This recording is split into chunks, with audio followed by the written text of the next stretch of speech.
title poem is Melachrini, or the title is Melachrini, which actually means dark-haired. So, but it's a kind of nickname that a lot of children are given. So it's just like being called Blondie or Curly or whatever. So it's actually quite a normal name. So it was funny. Someone said, "Oh, this title gives nothing away." Actually, it says on the first page, it means dark-featured, dark-haired person.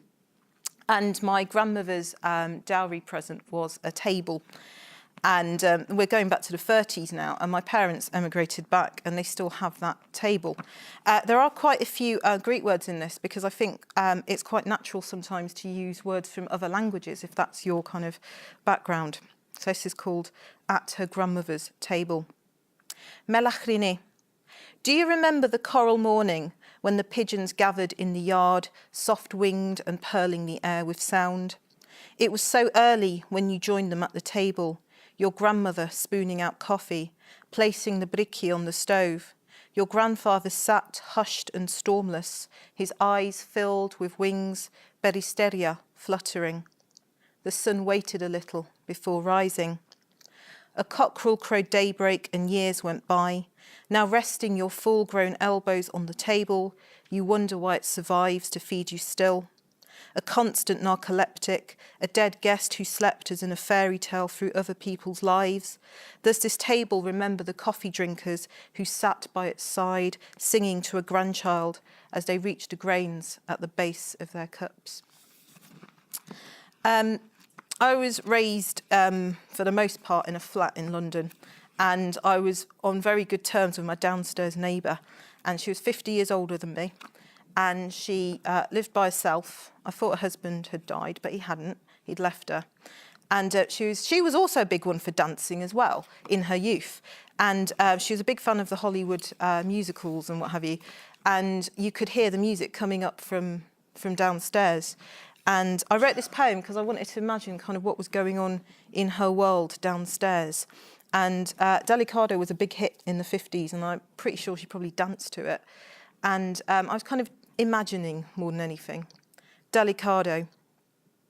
Martini glass in hand, you gaze into his face, all handsome and candied over with youth. A quick bite of maraschino from the stick before he pulls you over to the peach-lit floor, both of you dancing delicado after midnight with your wedding finger newly banded. It was all orchids then, the world spinning at 78 revolutions per minute, cherry sweet, before your dancing partner found another. And when I lived in the swaying flat above your stuck groove existence, I heard a tremolo of vibrato notes and glissando scales drifting up from underneath my heels.